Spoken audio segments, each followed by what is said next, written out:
이제 우리 다 같이 일어나셔서 이 시간 우리의 예배는 함께 찬양하며 주일 일부 예배를 하나님께 올려드리겠습니다.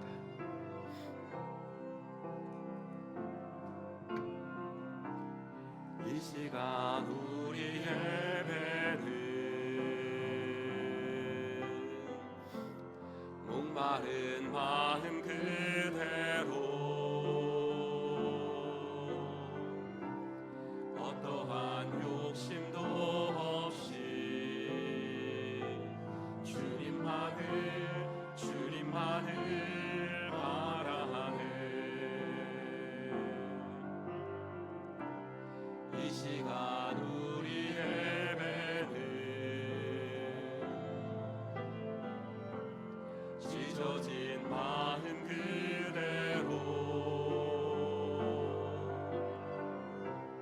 기쁘게 받으실 주님, 주님만을 바라네. 오 주님 내 구주, 내 소망 또 나의 위로, 내 고백 모든 영광 주님께만 드려요. 오 주님 내 구주, 내 소망 또 나의 위로, 내 고백 모든 영광 주님께만 드려요. 사도신경으로 우리의 신앙 고백합니다. 전능하사 천지를 만드신 하나님 아버지를 내가 믿사오며 그 외아들 우리 주 예수 그리스도를 믿사오니 이는 성령으로 잉태하사 동정녀 마리아에게 나시고 본디오 빌라도에게 고난을 받으사 십자가에 못 박혀 죽으시고 장사한 지 사흘 만에 죽은 자 가운데서 다시 살아나시며 하늘에 오르사 전능하신 하나님 우편에 앉아 계시다가 저리로서 산자와 죽은 자를 심판하러 오시리라. 성령을 믿사오며 거룩한 공예와 성도가 서로 교통하는 것과 죄를 사하여 주시는 것과 몸이 다시 사는 것과 영원히 사는 것을 믿사옵나이다. 아멘.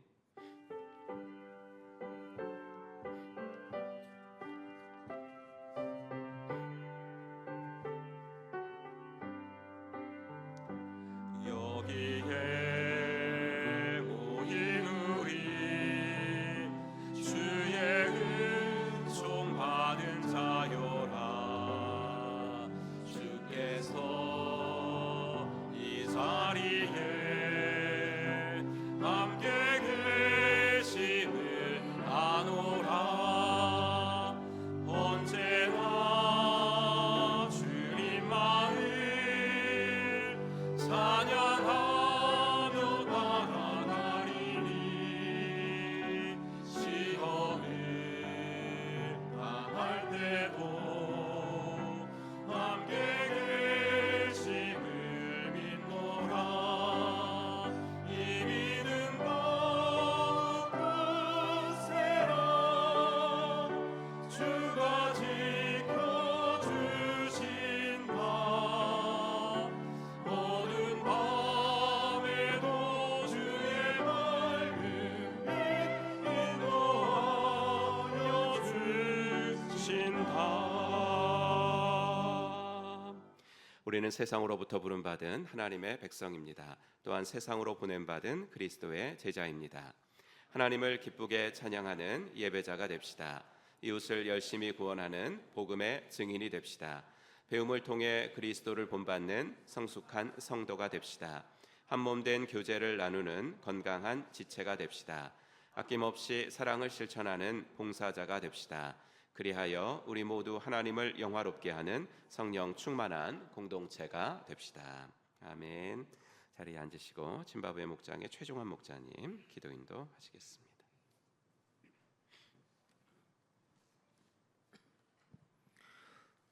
사랑과 은혜가 풍성하신 하나님 아버지, 영원히 죽을 수밖에 없던 저희를 구원하여 주시고 오늘도 거룩하고 복된 주일을 맞아 주님의 성전에 모여 예배하게 하시니 주님 감사와 찬양을 올려드리옵나이다.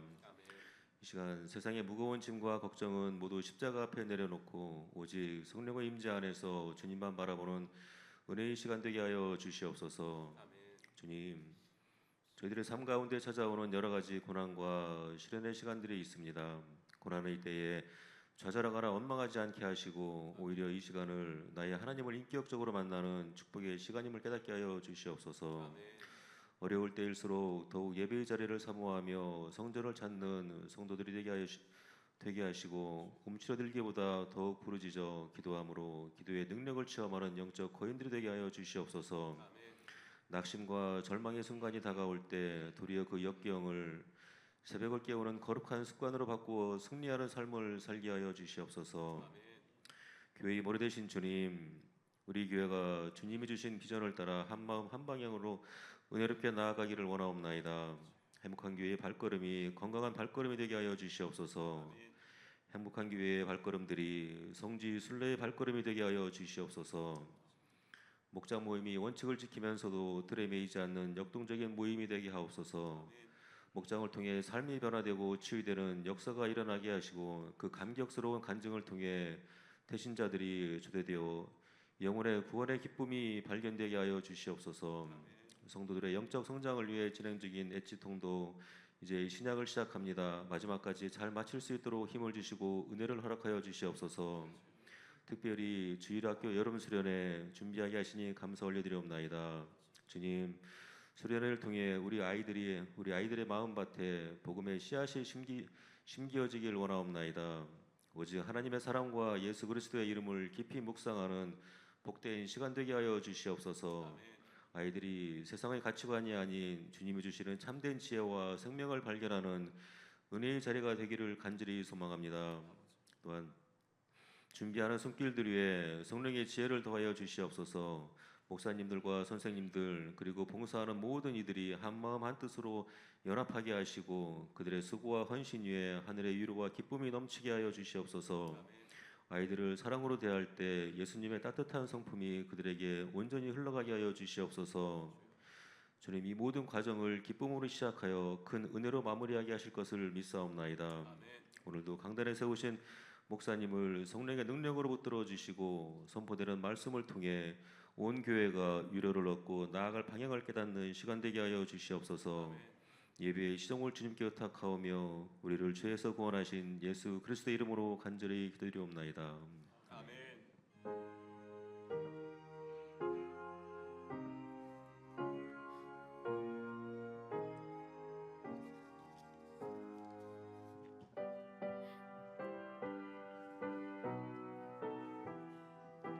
네, 임금 예수 내 주여 함께 찬양합시다.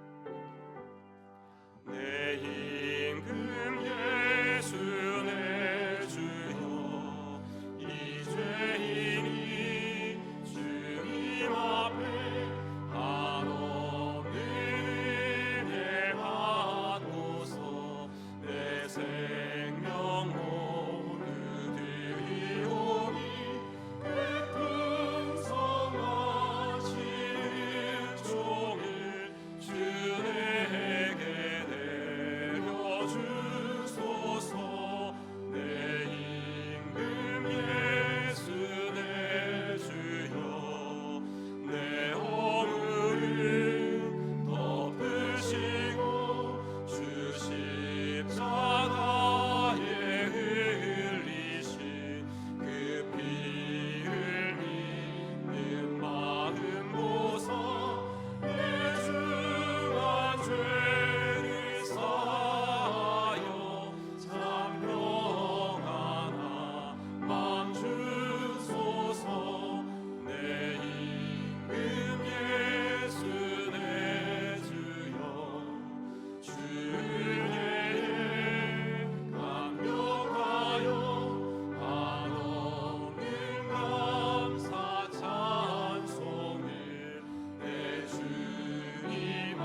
만족함이라. 가난하여도 부족하지 않은 것은 예수 안에 오직 나는 부요함이라.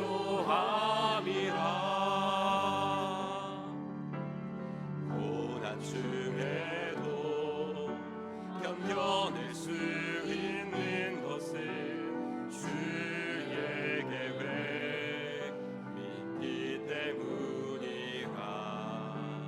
실패하여도 일어설 수 있는 것은 예수 안에 오직 나는 승리함이라. 난 예수로 충만하네. 난 예수로 충만하네. 난 예수로 충만하네. 영원한 왕 내 안에 살아계시네. 내 몸이 약해도 낙심하지 않는 것은 예수 안에 난 완전함이라. 화려한 세상 부럽지 않은 것은 난 예수로 충만함이라. 난 예수로 충만하네. 세상 모든 것들도 부럽지 않네. 난 예수로 충만하네. 영원한 왕 내 안에 살아계시네. 난 예수로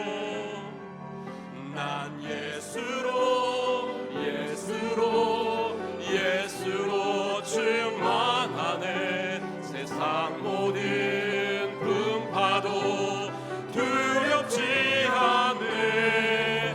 난 예수로 충만하네. 영원한 왕 내 안에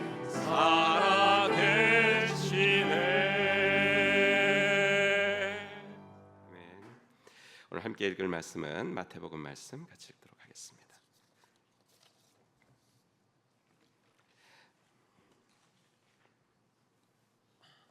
마태복음 5장 13절부터 16절까지. 네, 우리 한 목소리로 같이 읽겠습니다. 너희는 세상의 소금이니 소금이 만일 그 맛을 잃으면 무엇으로 짜게 하리요? 후에는 아무 쓸데없어 다만 밖에 버려져 사람에게 밟힐 뿐이니라.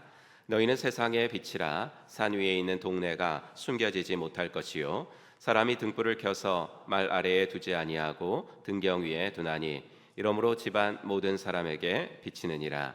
이같이 너희 빛이 사람 앞에 비치게 하여 그들로 너희 착한 행실을 보고 하늘에 계신 너희 아버지께 영광을 돌리게 하라. 아멘.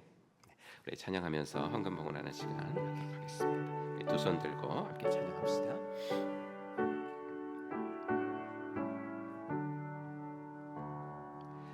내게 있는 모든 것을 주를 위해 드리네. 주의 성령 충만하게 내게 내려주소서. 주께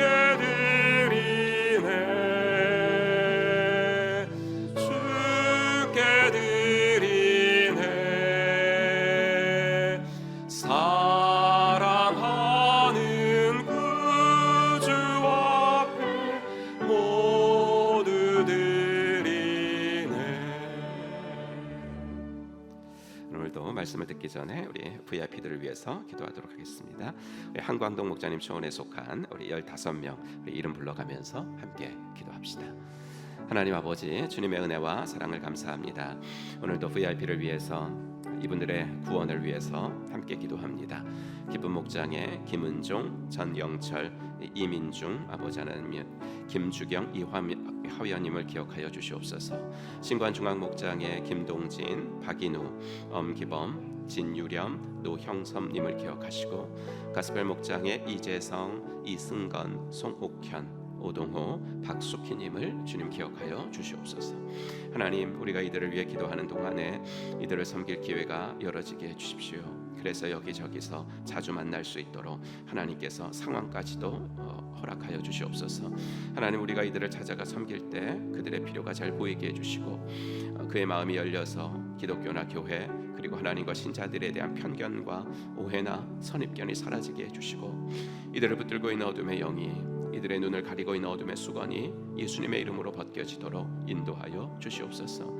하나님, 이들이 우리를 만날수록 좋아하게 해주셔서 목장 초대에 응하게 하시고 나도 믿어볼까 하는 마음이 생길 수 있도록 하나님 은혜를 더하여 주시옵소서. 하나님, 그리하여서 아버지 우리 목장을 통해서 아버지 하나님 구원받는 놀라운 역사가 일어나게 하여 주시옵시고, 아버지 하나님께서 주시는 은총이 아버지 하나님 우리들도 넘칠 수 있도록 하나님 함께하여 주시기를 간절히 원하고 소원합니다. 우리 하나님께서 도우시고 인도하여 주시옵소서. 하나님 아버지, 오늘도 아버지 하나님 예배를 드립니다. 아버지 하나님 일주일 동안 살다가 주 앞에 나와 이 시간 아버지 하나님 또 내일부터 시작될 아버지 하나님이여 세상의 날들에 필요한 힘과 아버지의 용기를 공급받기를 소원합니다. 몸만 와서 앉아있는 아까운 시간들이 되지 않도록 도와주시고, 이른 아침에 나와 싸우니 주님을 만나고 돌아가는 시간 되어지도록 인도하여 주시옵소서. 위로가 필요한 자들에게 위로를 주시고, 아버지 하나 치유가 필요한 자들에게 치유를 주시고, 결단이 필요한 자들에게 결단을 허락하셔서 아버지 예수 믿는 행복이 무엇인지, 예수 믿는 희열이 무엇인지 아버지 하나님이여 오늘도 아버지 느끼고 돌아갈 수 있도록 하나님 인도하여 주시옵소서. 우리들이 아버지 하나님이여 기도한 이 VIP들의 구원의 날을 앞당겨 주시고, 아버지 하나님이여 믿지 않는 배우자들, 믿지 않는 부모님들도 아버지 하나님이여 주 앞에 나오는 역사가 일어나도록 하나님 인도하여 주시옵소서. 우리 자녀들의 아버지 하나님이여 길들을 인도하여 주셔서 모든 막혀진 길들이 있다면 활짝 열어주시고, 아버지 우리 자녀들이 아버지 하나님 인생을 살면서 낙심하지 않도록 하나님 도와주시고, 아버지 하나님 주님께서 함께 하시고 주님께서 열어주시는 길들로 인하여 즐거워하며 기뻐하는 우리 귀한 자녀들 되도록 하나님 인도하여 주시옵소서. 하나님, 귀한 헌금 구별하여 드립니다. 아버지 이 예물이 쓰여지는 곳에 주의 영광이 드러나게 하시고, 우리들은 청지기의 심령으로 날마다 주님 앞에 헌신할 수 있는 복된 저희들 되어지도록 인도하여 주시옵소서. 모든 것 주께 감사드리며 우리 구주 예수 그리스도의 이름으로 간절히 기도하옵나이다. 아멘. 네, 오늘도 예배 나오신 여러분들 주의 이름으로 환영합니다. 함께 인사하죠. 하늘 복 받으세요. 인사하겠습니다. 하늘 복 받으시기 바랍니다. 네, 하늘 복 받으시기 바랍니다. 네, 하늘 복 받으시기 바랍니다. 네, 감사. 우리 엣지 통독 구약 잘 마무리했습니다. 함께 통독과 묵상에 힘써주신 목원들께 감사드리고, 또 오늘 예배 중에 또 통독 간증도 있겠습니다. 청소년부실 강단 및 음향공사 은혜 가운데 잘 마쳤습니다.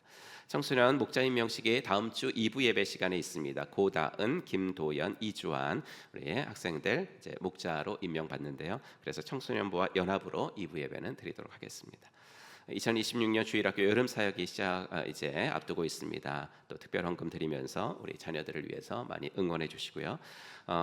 여름 수련회 일정 보시면 유아부가 8월 달에 있고요. 유초등부가 8월 14, 15, 청소년부가 제일 일찍 합니다. 27일부터 29일까지. 싱글초원은 8월 6일부터 있고, 목자 컨퍼런스는 8월 20일부터 있습니다. 일정들 다 보시고 여러분들께서 많이 기도해 주시기 바랍니다. 이제 12기 기도의 삶이 거의 맞춰져 갑니다. 그래서 9월부터 11월, 8월 한 달 동안은 이제 중보기도는 없고요. 9월부터 11월 달에 있는 중보기도를 위한 세미나 13기인데, 그 세미나를 이제 그 중보기도를 하시기 위해서 세미나가 8월 4일부터 4주간 화요일 오후 7시 30분에 있습니다. 이번에는 제가 강의하고요. 생명의 삶을 수료하신 분들은 누구나 참여하실 수 있으니까 여러분들께서 많이 참여해 주시기 바랍니다. 게시판에 보면 QR코드 이렇게 되는 곳이 있으니까요. QR코드 이용해서 오늘부터 많이 신청해 주셨으면 감사하겠습니다.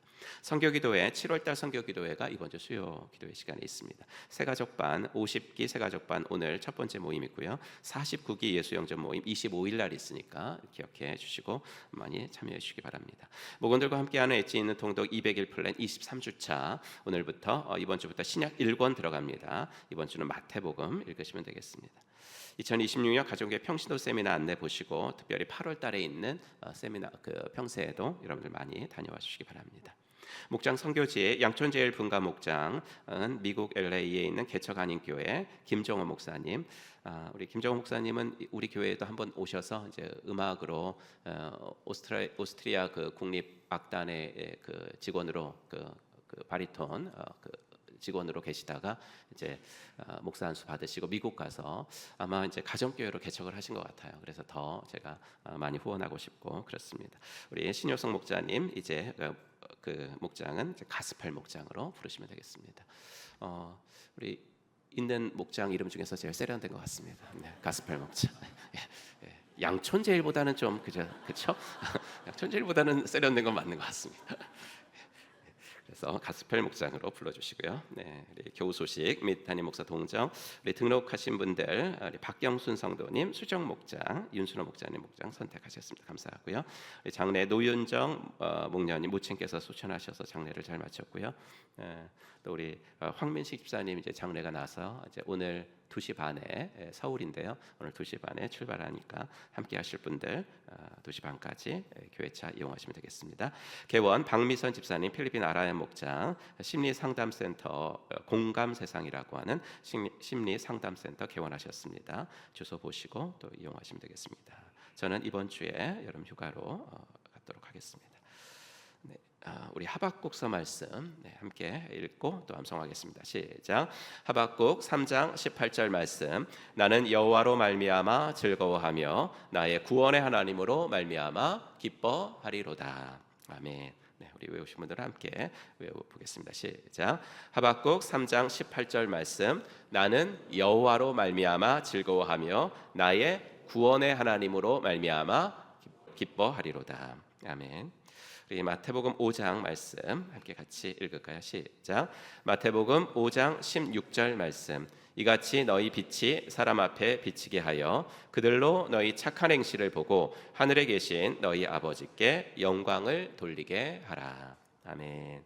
네, 우리 찬양하면서 호산나 찬양대 등단하시겠습니다. 하나님의 사랑이 하나님의 사랑이 당신의 삶 가운데 가득하기를 축복합니다. 하나님의 은혜가 우리 가운데 가득하길 기도합니다.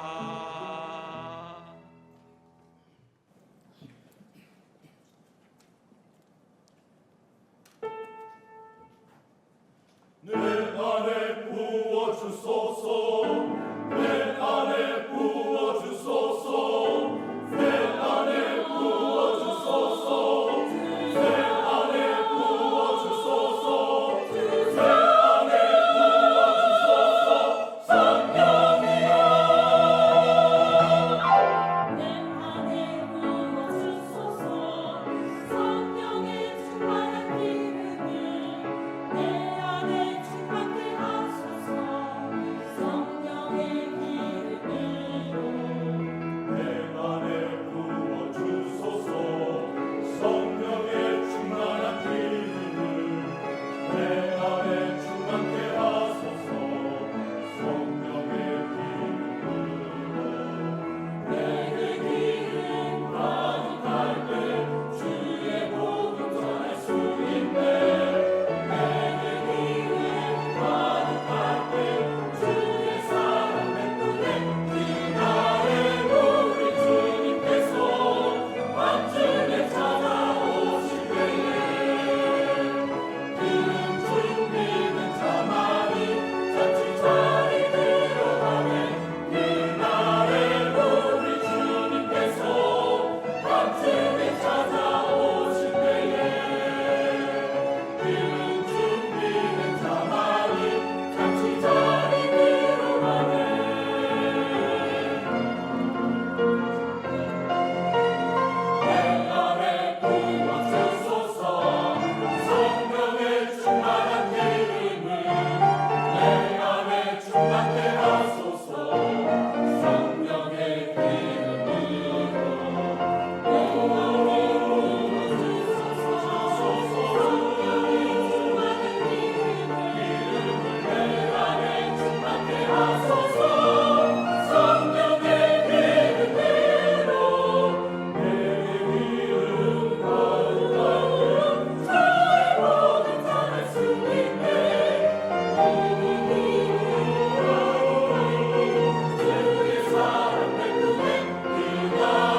네, 이렇게 그 복음송가로만 듣다가 이렇게 사부 합창으로 이 노래를 들으니까 좀 더 은혜가 됩니다.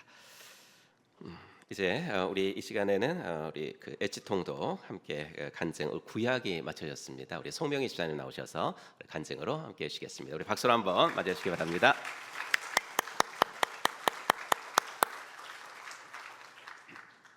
안녕하세요. 민다노 목장의 송명희 집사입니다. 별로 안 떨릴 줄 알았는데 남편이 있어서 그런지 더 민망하고 떨리는 것 같습니다. 목사님께 찌통독하면서 느낀 점에 대해 간증을 해달라는 제의를 받고 저는 생각보다 빨리 순종했습니다. 마치 기다렸다는 듯이. 목사님이 어쩜 당황하셨을지도 모르겠습니다.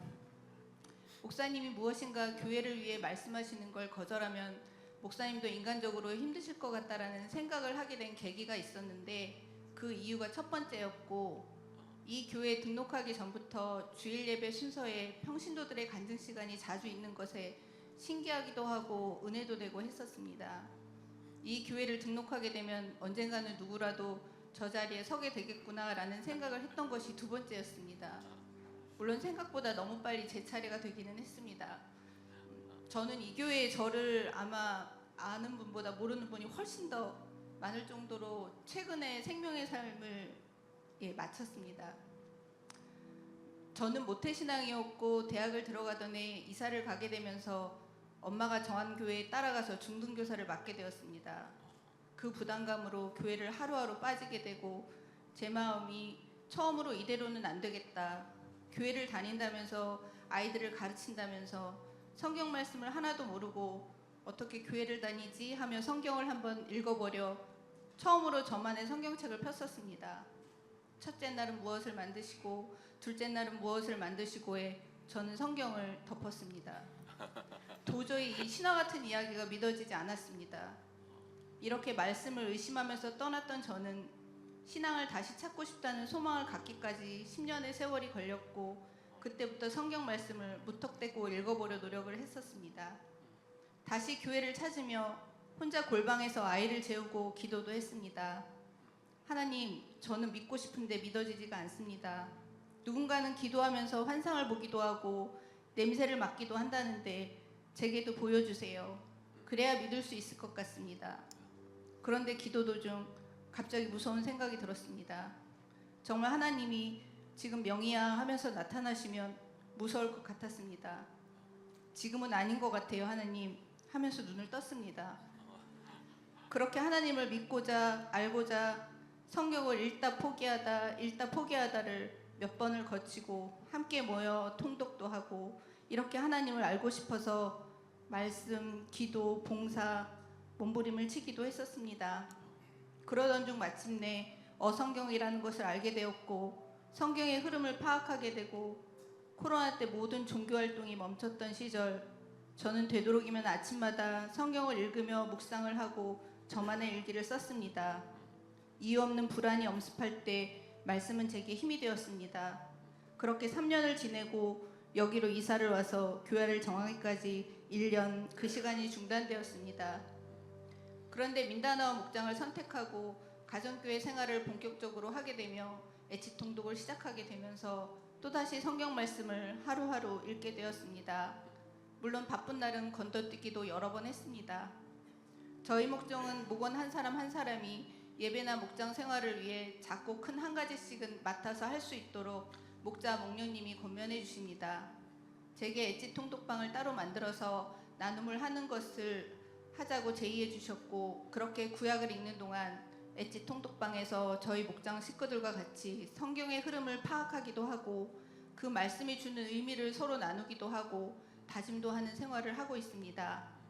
욥기 38장 4절 말씀, 내가 땅에 기초를 놓을 때에 내가 어디 있었느냐, 내가 깨달아 알았거든 말할지니라.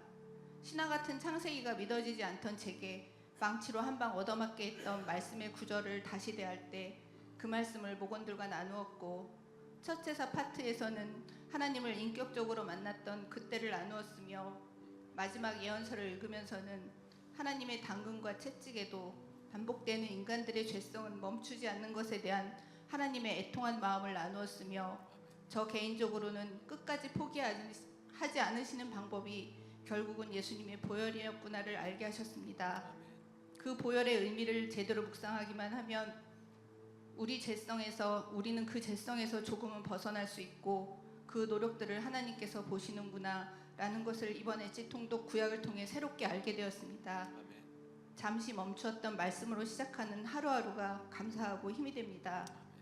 간증을 하겠다고 하고는 며칠 동안 제 머릿속에 왜 하필 엣지 통독이었을까 라는 물음을 하나님께 초점을 맞추고 생각했습니다. 제 신앙을 돌아보는 계기도 되었습니다. 아마 이 자리에 제가 필요해서 하나님은 지금까지 저를 이끌어 오셨다는 생각을 하게 되었습니다. 그리고는 많은 믿음의 자녀들이 하나님 말씀이 송이꿀보다 달다는 것을 알았으면 하는 하나님의 소망이 저를 이 간증의 자리까지 망설임 없이 세워주신 것이 아닌가 싶습니다. 이 간증을 위해 믿음의 여정들을 돌아보니 저는 말씀이 뿌리가 되어서 그 말씀으로 불안도 이겨내며 또 선택의 기로에 있을 때 성경 안에 수많은 사람들의 인생이 저의 간접 경험이 되어서 그 기준을 세우기도 하며 긴 역사 속에서 하나님의 일하심을 보고 인생을 좀 큰 눈으로 들여다보려 애를 쓰기도 하며 믿기 힘들었던 구약의 신화 같은 이야기들, 신약의 예수님의 부활과 동정녀에게서 태어난 예수님의 이야기는 과학과 논리에 가득 차 있는 현실에서 우리가 믿기 힘든 이야기임에도 하나님을 향한 날것의 부정적인 생각이 아닌 믿고 싶어요라는 간절한 소망을 갖고 찾아나가다 보면 신기하게도 믿어지는 정말 더 논리적이지 않고 과학적이지 않은 일들이 내 개인의 삶에 찾아오는 것을 경험하기도 하고 천지를 창조하신 하나님의 세상은 빌려 쓰고 있는 인간이 만들어낸 논리, 합리, 지식, 과학으로 이해하고 설명할 수 없다는 것을 알게 되었습니다. 그렇게 말씀을 믿지 못해 부정하던 제가 그 말씀 때문에 간증의 자리에 서기까지 35년의 세월이 걸렸습니다. 아직도 저는 성경을 암송한다든지 누가 물어보면 그런 내용은 있었는데 그게 무엇이라고 정확히 말하지는 못합니다. 그러나 이 말씀이 송이꿀보다 달다라는 것의 의미를 이제는 압니다. 그래서 성경을 우리 손에 들려준 종교 개혁자가 감사하고 그렇게 인도하신 하나님께 감사합니다. 마지막으로 저번 생명의 삶 때 목장 자랑을 하시는 집사님을 보고 나도 하고 싶다는 생각을 했었는데 목장 자랑을 하며 마치겠습니다. 아직 교제의 자리가 어색한 남편을 편하게 해주시고 적응할 수 있도록 애써주시는 목자님, 모든 목원들을 위해 기도를 아끼시지 않는 목녀님, 모임의 자리가 너무 무겁지 않게 그러나 결코 가볍지만은 않게 해주시는 목장 식구분들, 최근에 저는 아들의 취업 과정을 통해 인간이 슬픔을 나누며 같이 슬퍼하는 건 그래도 어느 정도 되지만 기쁜 일에 진심으로 같이 기뻐해 주는 건 참 어려운 일이구나를 친한 사람들을 통해 알게 되었습니다. 그런데 목장 식구들은 진심으로 축하해 주었습니다. 진심으로 걱정하며 기도해 준다는 것을 알았습니다. 시간이 얼마 되지 않는 관계에서도 하나님이 계시니 이것이 가능한 거구나를 알게 되며 교제의 기쁨, 가정교회의 순기능을 많이 경험하고 있습니다. 저도 같이 기도하겠습니다. 사랑합니다. 감사합니다. 아멘.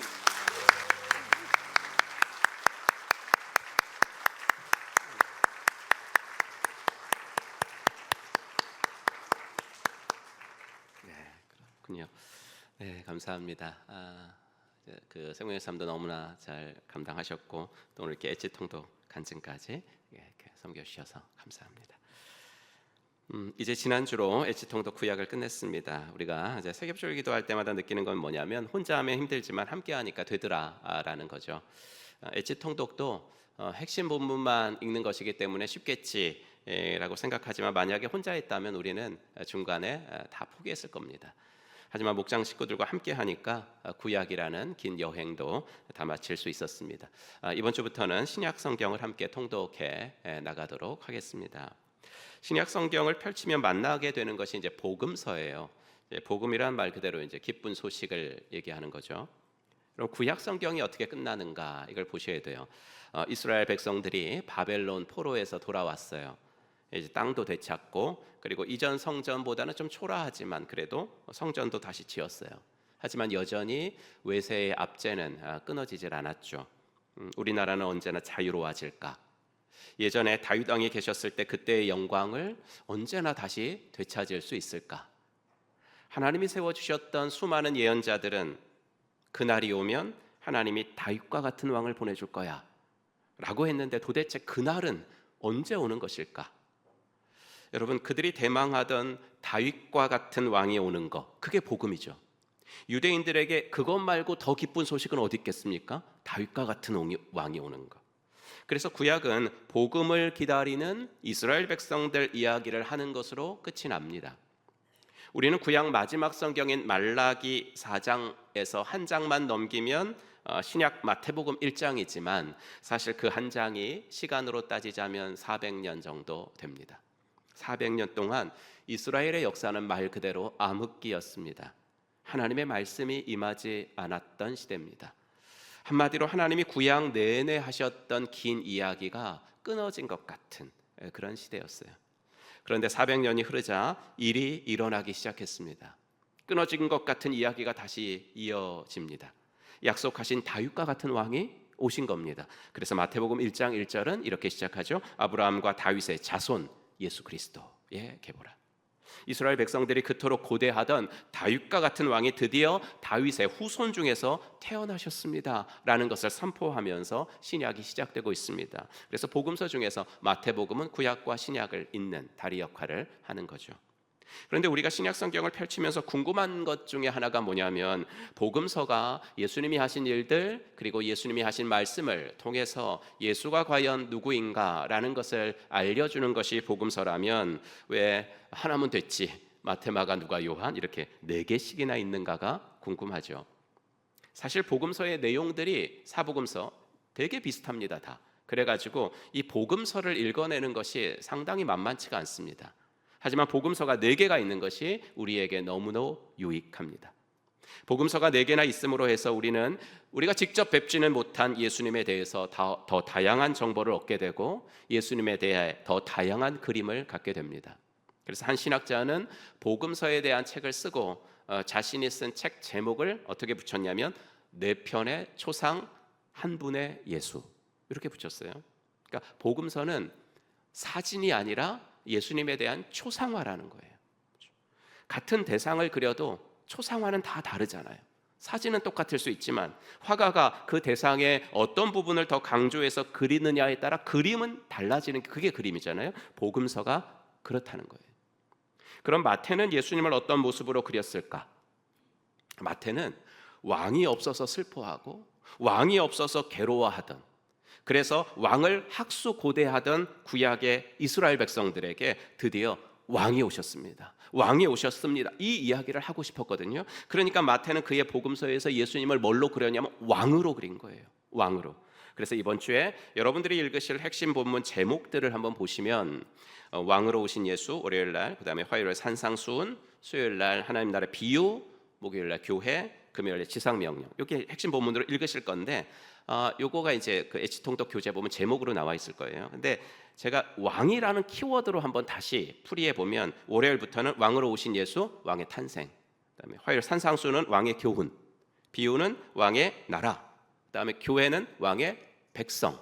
그렇죠? 지상명령은 왕의 마지막 명령. 이렇게 왕이라는 키워드로 다시 정리할 수가 있습니다. 오늘은 이 5가지 본문에서 화요일 본문인 산상수훈을 우리 함께 묵상해 보도록 하겠습니다.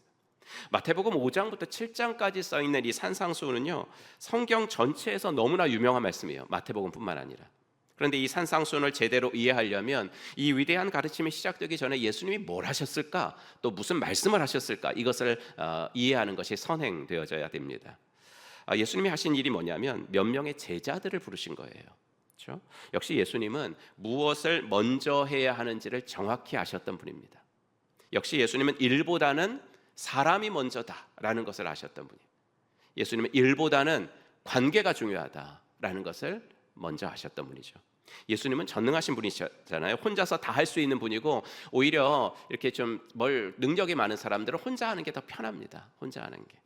하지만 사람을 통해서 하기 원하셨고 사람과 함께 하기 원하셨습니다. 여러분, 상당히 중요한 부분이에요.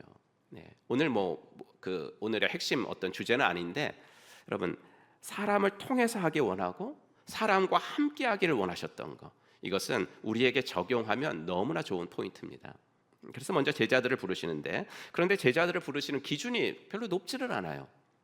예수님은 원래 하늘의 보좌에 계시던 분이셨거든요. 1장 1절, 태초에 말씀이 계시니라, 이 말씀이 하나님과 함께 계셨다. 그러니까 하늘에 계셨던 분이기 때문에 자기 사람 뽑으시는데 얼마든지 기준이 높고 또 까다로울 수 있는 분이었거든요. 하지만 제자를 어디서 찾으시냐면 18절, 갈릴리 해변에 다니시다가 제자를 찾아요. 이스라엘의 수도 예루살렘에 찾은 게 아니에요. 적어도 예수님 제자니까 구약 성경도 잘 알아야 하지 않겠습니까? 그럼 요새 말로 하면 신학교 가서 제자들을 찾으셨을 법한데 그것도 아니에요. 예수님이 가신 곳은 저 시골 변방 갈릴리 해변, 고기 잡는 사람들, 어부들 가운데서 제자들을 찾으시죠. 마태가 이 기록을 하면서 무슨 말을 하고 싶었겠죠? 무슨 말을 하고 싶었겠습니까? 이 첫 제자들은 자격이 있어서 제자로 부름받은 것이 아니었습니다. 이 얘기를 하고 싶은 거죠. 그러니까 예수님이 보신 것은 조건이나 자격이 아니라 다른 걸 보셨다는 거예요. 그럼 그 다른 게 뭘까 이거예요. 그 다른 게 뭘까? 여러분, 아까 제가 복음서는 마태, 마가, 누가, 요한이 각각 그린 예수님의 초상화, 각각 그렸어요. 마태는 마태대로 그리고, 그렇죠. 그러니까 자기가 만난 예수님 얘기를 한 거예요. 여러분, 마태의 직업이 뭐였죠? 세리였어요. 돈은 많이 벌지만 로마와 결탁이 되어서 돈 많이 버는 그런 직업이었기 때문에 동료 유대인들한테는 이렇게 따돌림을 당하고 배척을 당했거든요. 그런데 마태는 자신이 세리라는 것을 숨기지 않아요. 마태복음 10장 서두에 보면 예수님의 12제자 명단이 나오는데 빌립과 바돌로메, 도마와 세리마테. 그럼 다른 복음서 기자들을 보세요. 세리마테라고 했는지. 아니에요. 그냥 다 마태라고만 해요. 유독 마태만 자신의 이름 앞에 세리라는 말을 썼어요. 마태는 자신이 세리라는 것을 감추고 싶지 않았던 거예요. 자신의 부끄러운 과거를 감추고 싶지 않았던 거예요. 이런 나도 예수님은 그분의 제자로 부르셨어요 라는 것을 말하고 싶었던 거예요. 여러분, 예수님이 그렇게 제자 부르시는데 마태처럼 자격이나 조건이 아니라 다른 걸 보셨다면 그럼 그 다른 건 뭘까? 마태가 예수님은요, 나뿐만 아니라 제자들을 뽑으시는데 이걸 보셨어요 라고 2번이나 말해준 게 있어요. 그게 뭐냐면 4장 20절, 그들이 곧 그물을 버려두고 예수를 따르니라. 22절도 그들이 곧 배와 아버지를 버려두고 예수를 따르니라. 예수님이 보실 때 제자에게는 다른 조건 필요 없어요. 다른 자격 필요 없어요. 오직 2가지만 있으면 돼요. 뭐예요? 버림과 따름. 버림과 따름. 여러분, 예수님이 제자들을 부르시는 이 첫 사역을 하시기 전에 또 뭘 처음으로 하신 말씀이 있는데 이건 여러분들도 아주 잘 아시는 말씀입니다. 마태복음 4장 17절. 그러면 같이 읽어보겠습니다. 시작. 이때부터 예수께서 비로소 전파하여 이르시되 회개하라, 천국이 가까이 왔느니라 하시니라. 천국은 하나님 나라잖아요. 이 나라라는 말은 우리가 잘 아는 대로 통치와 다스림, 이걸 말하는데, 그러니까 우리가 죽어서도 천국에 가겠지만 지금 여기 살면서도 하나님의 통치와 하나님의 다스림을 받으면 우리는 하나님 나라를 경험할 수 있다라는 거죠. 뭐 하면요? 회개하면. 그럼 회개는 과연 뭘까? 그것을 말하기 위해서 마태는 바로 이어서 예수님이 제자 부르신 일을 기록해 놓은 거예요. 즉 제자로 부름받은 이 4명이 한 거, 베드로, 야고보, 요한, 야곱, 이 사람들이 한 것을 하는 거, 그게 바로 회개라고요. 그걸 하면 하나님 나라가 우리 삶에도 임한다고요. 그럼 그들이 뭐 했다 그랬어요? 버리고 따랐다. 즉 회개하면, 즉 버리고 따르면 주님의 온전함에 우리도 한 발자국 더 가까이 다가가게 되면서 우리 삶에 하나님의 나라가 임한다, 하나님의 다스림이 임한다라는 거죠. 여러분, 그래서 회개는 삶의 방향을 바꾸는 거예요. 관점을 바꾸는 거고 내 태도를 바꾸는 거죠. 복음서에서 늘 대조되는 것이 저기 있는 것처럼 무리와 제자거든요. 복음서 읽어보면 항상 무리와 제자예요. 무리와 제자. 무리는 어떤 사람이에요? 호기심 갖고 따르는 사람이고, 제자는요, 자신의 것을 버리고 따르는 사람이고. 무리의 특징은 뭐예요? 놀라는 거예요. 마태복음 읽어보면 계속 논란이라 무리가. 근데 무리는 놀라긴 놀라는데 예수님이 하신 일들을 보고 언제나 놀라는 것으로 끝나요. 따르는 것으로 가지 않아요. 하지만 제자는 회심해서 주님을 쫓는 사람. 이 사람을 제자라고 부르죠. 이렇게 마태는 자신이 말하고자 하는 것을 논리적인 순서로 잘 비열하고 있습니다. 회개하면 천국이 임합니다. 그럼 회개는 뭐예요? 감동받고 은혜받고 찔리고 놀라고 그러는 게 아니라 버리고 따르는 게 회개예요 라고 이야기하죠. 그러면 이제 오늘의 핵심, 버리고 따르는 게 뭘까 이거예요. 버리고 따르는 게 뭘까? 그 구체적인 것들을 알려주신 것이 바로 5장부터 7장에 나오는 그 유명한 산상수훈인 거죠. 그러니까 십계명하고 똑같아요. 십계명을 주실 때도 하나님께서 무슨 말씀부터 하고 주시죠? 나는 너를 애굽 땅 종되었던 집에서 인도하여 낸 너희 하나님 여호와니라. 내가 너희들 막 못살게 굴고 율법으로 얽어매려고 너희들 못살게 굴려고 내가 십계명 주는 게 아니잖아. 나는 너희를 종살이에서 해방시켜 줄 만큼 너희를 사랑하는 하나님이니까 너희도 나를 사랑하면서 살아봐. 그게 너희의 행복이 될 거야. 그렇죠? 이러면서 첫째, 둘째, 셋째 십계명을 주신 거잖아요. 그러니까 십계명을 지키는 것이 무거운 짐이 아니라 저를 사랑해 주시는 하나님을 나도 이렇게 사랑해 볼게요 라는 반응으로 나오는 것이 되기를 하나님은 원하셨던 거잖아요. 산상수도 마찬가지. 제자를 부른 다음에 산상수훈이에요. 그런데 제자로 부른 이 대목을 보니까 정말 하나님의 은혜잖아요. 자격, 조건 하나도 안 보고 은혜로 불러주셨잖아요. 그렇게 은혜로 부름받았으니까 그렇게 불러주신 그분의 뜻을 좇아서 살아야 할 것 아니냐? 라고 하시면서 주신 말씀이 산상수훈인 거죠. 이런 걸 어떻게 지켜? 한쪽 뺨을 맞으면 다른 쪽 뺨도 돌려대라고? 이걸 어떻게 지켜? 여러분 지지난주인가요? 주영 형제가 간증한 게 있는데 우리가 이런 말씀 어떻게 지켜? 난 오른쪽 뺨을 맞으면 왼쪽을 돌려대기 전에 경찰을 부를 거야. 역시 예수님은 세상 물정을 몰라도 너무 몰라. 뜬구름 잡는 것 같은 말만 하시고 이런. 이제 은혜를 경험해 보지 못했을 때 주영이가 이제 이랬다는 거잖아요. 근데 은혜를 경험해 보지 못한 사람에게는 이런 말씀일 수도 있는데 근데 하나님이 내 자격 안 보시고 조건 안 보시고 그저 은혜로 날 구원해 주셨다. 이걸 아는 사람들에게는 이 산상수훈이 어떻게 다가오겠어요? 그래, 어렵지만 한번 해보자. 그렇죠?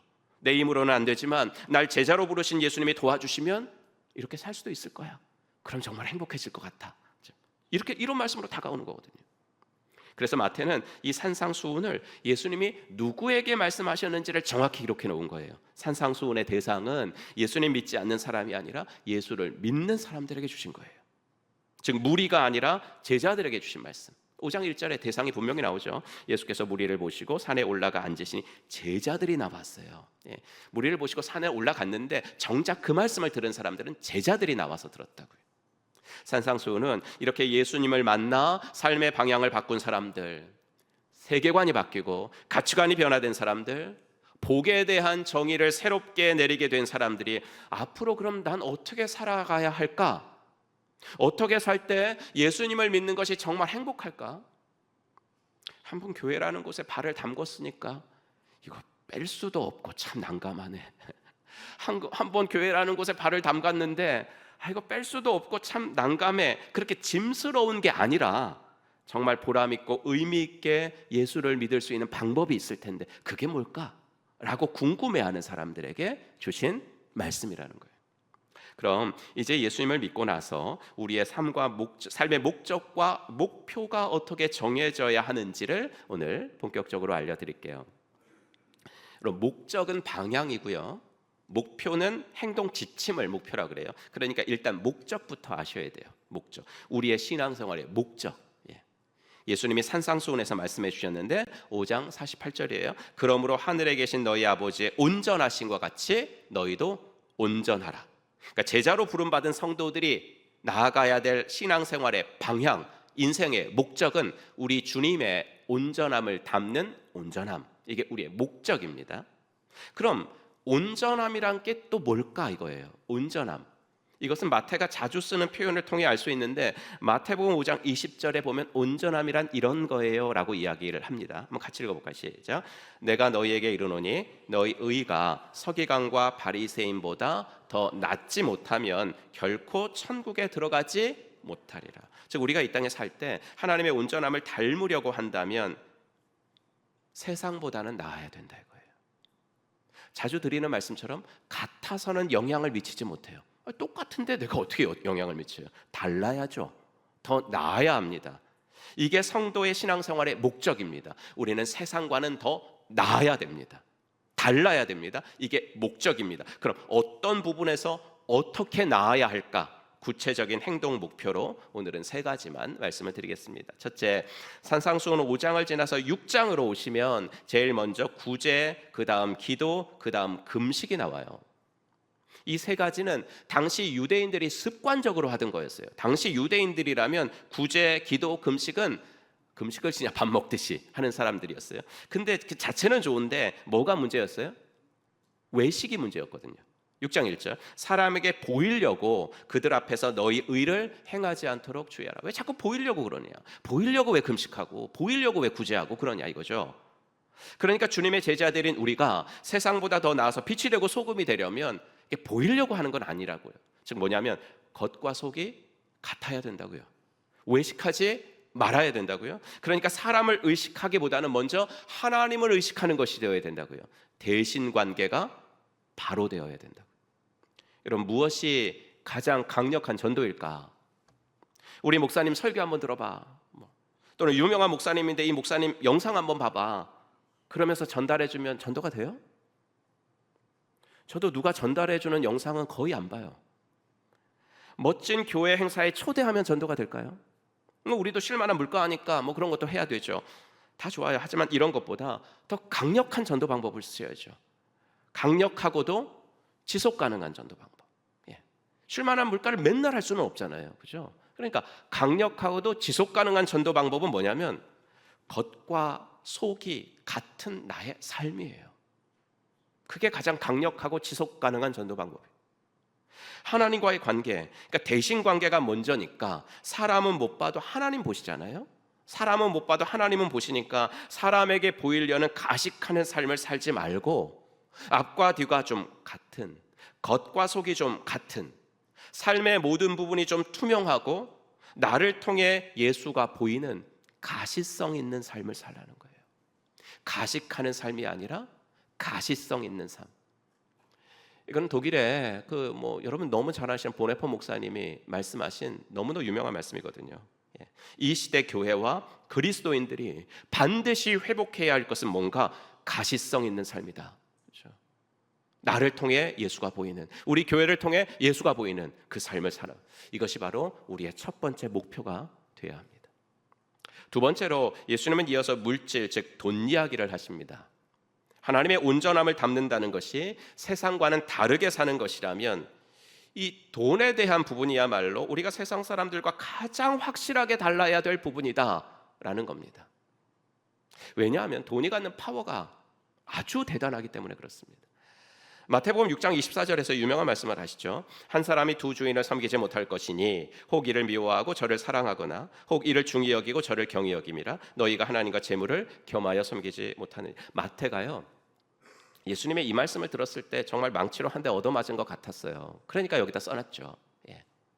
왜냐하면 마태의 직업 세리라고 그랬잖아요. 돈은 많이 벌지만 돈을 위해서는 민족도 가족도 양심도 신앙도 다 버렸던 사람. 그는 그러면서도 하나님을 믿을 수 있다고 생각했거든요.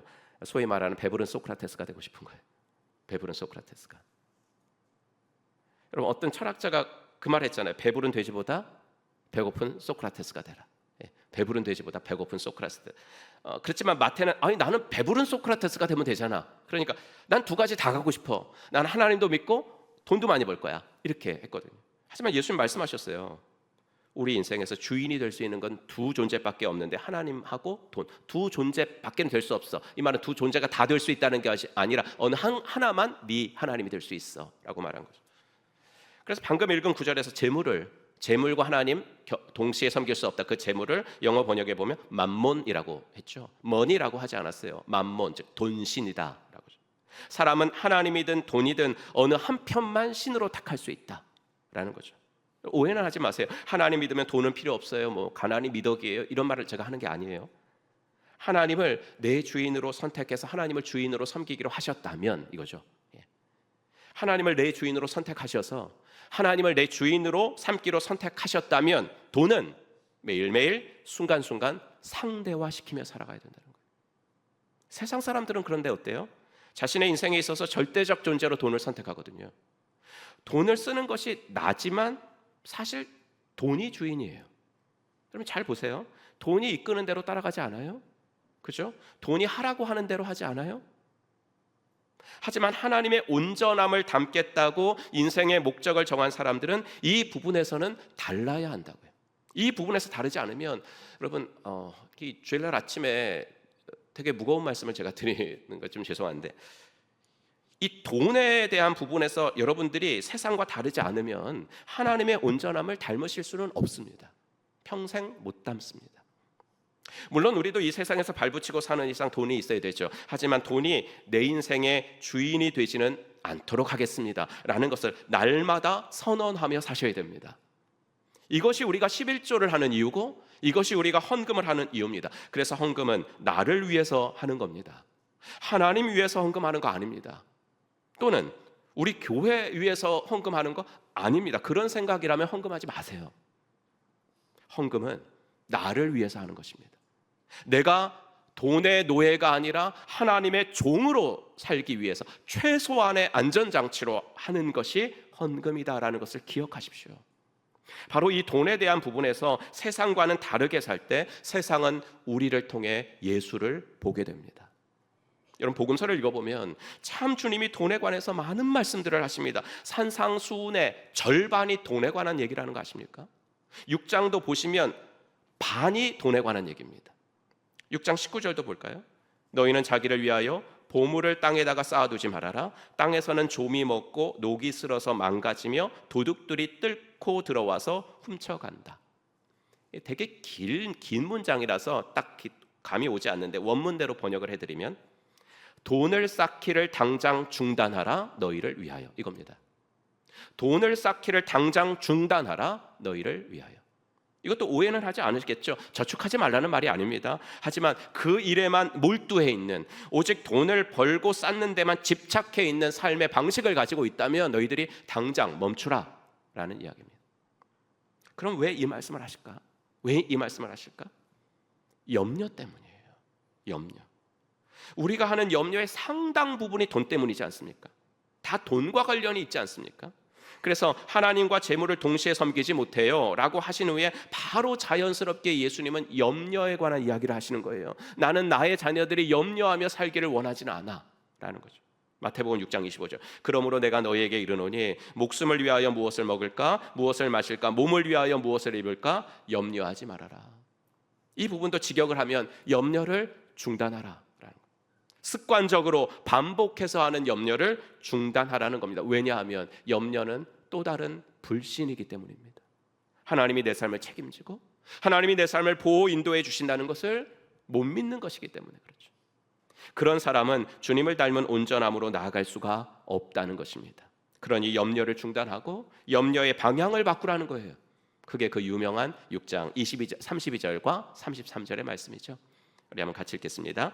이는 다 이방인들이 구하는 것이라 너희 하늘 아버지께서 이 모든 것이 너희에게 있어야 할 줄을 아시느니라. 그런즉 너희는 먼저 그의 나라와 그의 의를 구하라. 그리하면 이 모든 것을 너희에게 더하시리라. 아멘. 무슨 말입니까? 대물관계를 바로 하라는 겁니다. 대물관계. 하나님이 너의 필요를 이미 다 아시니까 채워주실 것을 믿고 염려를 중단하고, 염려하려면 내가 하나님을 더 먼저 생각하지 못하네, 이걸 염려하라고. 하나님의 뜻에 왜 이렇게 더 순종하지 못할까, 이걸 염려하라고. 염려의 방향을 바꾸라는 겁니다.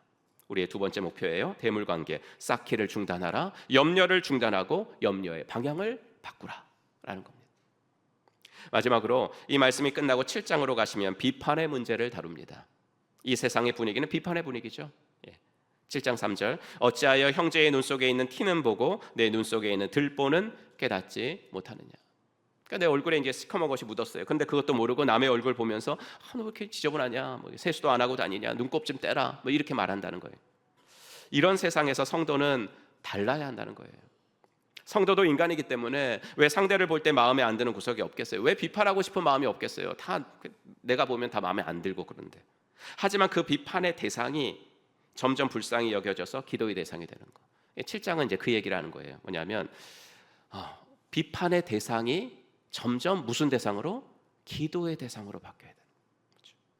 그게 하나님의 온전함을 닮은 성도가 세상과는 좀 다른, 세상과는 좀 더 나은 사람이 되는 길이라는 거예요. 예전에는 이해가 안 되고 그래서 막 뭐라고 하고 화도 나고 그랬는데 지금 점점 내가 그 사람이 불쌍히 여기는 마음이 좀 들고 연민의 마음이 들고 그럼 그게 믿음이 성장한 거라고. 여러분, 비판하지 말고 기다려줄 줄 아는 넉넉함, 이게 영성이에요. 누구나 공사 중이죠. 누구나 가면과 민낯 사이에 간격이 있죠. 누구나 종교적 가면을 어느 정도는 쓰고 다니죠. 다들 그 간격을 좁히려고 애를 써요. 마음처럼 안 돼서 그렇지. 여러분 남편들도 애를 써요 지금. 여러분 아내들도 애를 쓰고요. 우리 자녀들도 애를 많이 쓰고 있어요. 그러니까 서로 기다려주라는 거죠. 비판하지 말고 조금만 참아주고. 비판이 당연한 세상 속에서, 습관처럼 남을 비판하는 세상 속에서 우리만은 비판하지 말고 기다려주고 비판하기 전에 나를 먼저 살피고, 그러면 그런 삶을 통해 복음이 전해지게 되어 있다. 사랑하는 성도 여러분, 주님의 온전함을 담는 것, 그것은 우리에게 짐이 아니에요. 그게 짐이 아니라 이 땅에서 정말 멋지게 신앙생활을 하는 비결이에요. 예수님 영접하고 이제 우리는 무리는 아니잖아요. 이제는 무리는 아니고 제자로서 걷기로 했으니까 주님이 알려주신 신앙생활의 이 목표 하나씩 이뤄가며 살아야 되지 않겠는가, 이거죠. 대신관계에서는 가시성 있는 삶을 좀 살고, 대물관계에서는 염려를 중단하는 삶을 좀 살고, 대인관계에서는 기다려주는 넉넉함으로 좀 살고. 여러분, 주님을 닮는 온전함은 한 번에 되지 않습니다. 조급해하지 않으셔도 돼요. 하지만 노력은 하셔야 됩니다. 애는 쓰셔야 됩니다. 하나님, 물질, 사람, 이 세 가지 관계 속에서 매일매일 나를 다듬어 나가는 과정이 신앙생활이다 라는 거 여러분들이 꼭 기억하시고 이번 한 주도 주님과 함께 걷는 시간들 되시기를 주님의 이름으로 축복합니다. 기도하겠습니다. 오늘 주신 말씀 마음에 새기면서 주님의 음성에 우리 한번 귀를 기울여보는 시간들 갖겠습니다.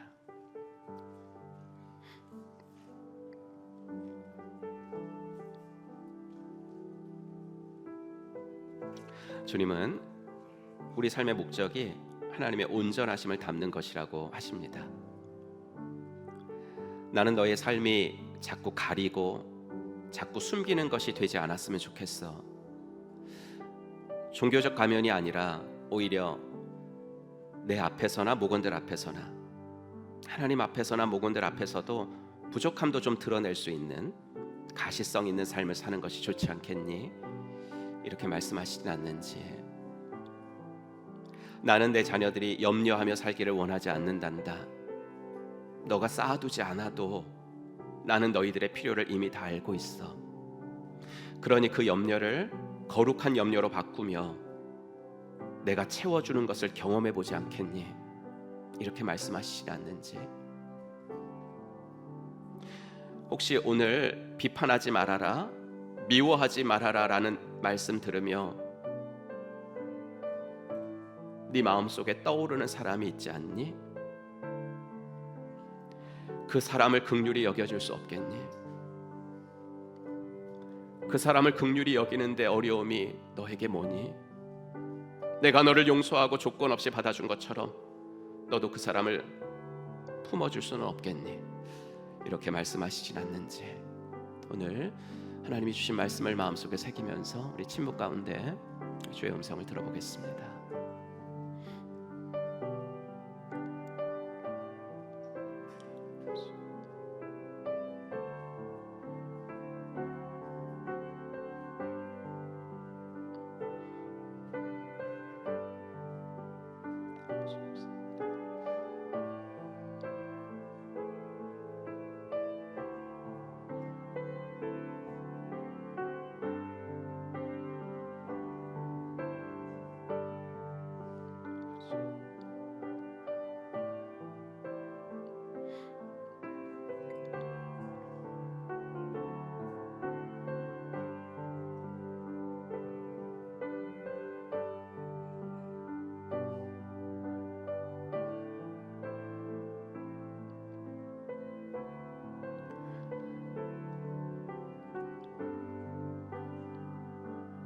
설교를 하고 여러분들의 삶의 적용점을 한 늘 3가지 정도 이렇게 한번 드리려고 하고 있는데 3가지 다 마음속에 품기는 어렵습니다. 한 가지만 품으시면 됩니다. 내 마음에 오늘 가장 강하게 하나님 말씀하시는 것 같은 그 한 가지를 품고 일주일 사는 겁니다. 그리고 일주일 살다가 주님 앞에 승리의 보고서도 가지고 나오고 또 어떨 때 넘어지면 또 주님의 도움을 구하는 것, 그것이 우리의 신앙생활이에요. 이 시간에 주님 주신 한 가지 붙들고 우리 한번 소리를 내서 통성으로 하나님 저를 도와주세요. 우리 함께 통성으로 기도하겠습니다. 하나님 아버지, 주님의 은혜와 사랑 감사합니다. 하나님, 오늘도 이제 아버지 한 내일부터 마태복음 묵상을 시작하면서 아버지 하나님 우리들의 삶에 주님이 말씀하시는 것을 듣기 원합니다. 아버지 하나님이여, 하나님의 온전하심을 닮아라. 그것이 너의 인생의 방향이 되게 하라. 그것이 너의 아버지 하나님의 삶의 목적이 되게 하라 말씀하여 주십니다. 아버지 하나님이여, 그 아버지 하나님의 목적을 이루기 위하여 아버지 많은 아버지 행동 지침이 있겠지만 오늘 아버지 3가지 말씀해 주시는 대로 내 마음속에 담기를 원합니다. 아버지 하나님 염려를 중단하게 하시고 염려의 방향을 아버지 하나님이 기뻐하시는 방향으로 아버지 거룩한 염려로 바꿀 수 있는 하나님의 사람들 되어지도록 인도하여 주시옵소서. 내가 아버지 하나님이여 아직도 아버지 하나님이여 내 마음속에 걸린 아버지 그 사람이 있다. 사랑하기가 어렵고 용서하기가 어렵고 아버지 하나님이여 긍휼히 여기기가 어려운 분들이 있다면 주님 도와주십시오. 하나님이 나를 조건 없이 받아주신 것처럼 나도 그 사람을 품어주겠습니다. 아버지 하나님이여 조건 없이 사랑해 보겠습니다. 다시 한번 아버지 다짐하고 돌아가는 아버지 하나님 우리들 되어지도록 하나님 은혜를 더하여 주시기를 간절히 원하고 소원합니다. 우리 주 인도하여 주시옵소서. 하나님 아버지, 주님의 은혜 감사합니다. 오늘도 저희들에게 귀한 말씀 주셨사오니 이 말씀 붙들고 일주일을 살도록 하나님 인도하여 주시옵소서. 하나님의 온전하심을 담는 것이 내 삶의 목적이 되어지게 하시고 아버지 그 목적을 이루기 위하여 하나님께서 주일날마다 주시는 자그마한 행동 지침들을 아버지 하나님이여 내 마음속에 품고 그대로 살기를 애써보는 복된 하나님의 제자들이 되도록 인도하여 주시옵소서. 모든 것 주께 감사드리며 우리 구주 예수 그리스도의 이름으로 간절히 기도하옵나이다. 아멘. 우리 다 같이 일어나셔서 마지막 결단 찬송 부르시면서 또 말씀 앞에 또 일주일을 헌신하실 분들 함께 나오셔서 기도받으시기 바랍니다.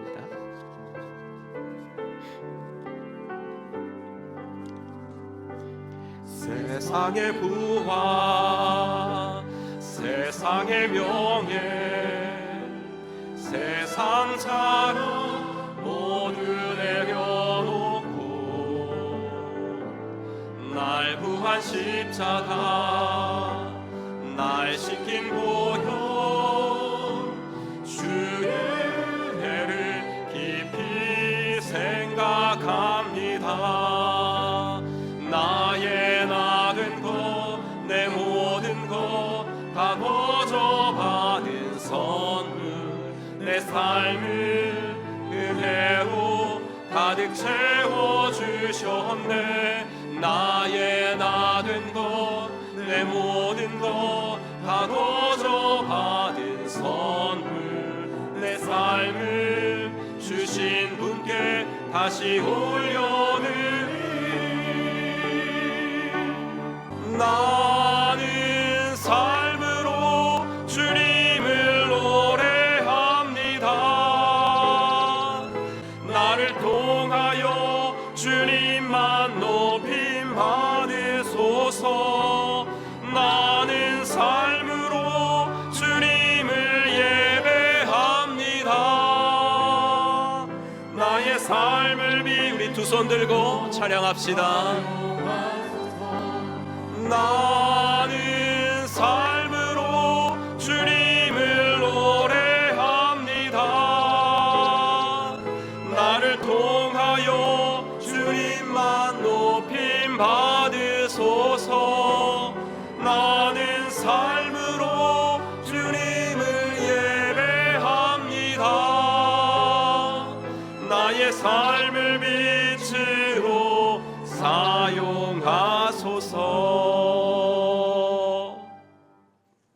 이제는 허물과 죄로 영 죽었던 우리들을 십자가 구속으로 다시 살려주신 우리 구주 예수 그리스도의 은혜와 아들을 이 땅에 보내주신 하나님의 지극하신 사랑과 성령 하나님의 감화, 감동, 위로 충만하심이 오늘도 주님께서 주신 귀한 말씀 가지고 하나님의 온전함을 닮으며 살아가기로 마음속에 다짐하고 돌아가는 사랑받는 당신의 자녀분들 머리 위에 이제로부터 영원토록 함께 있을지어다.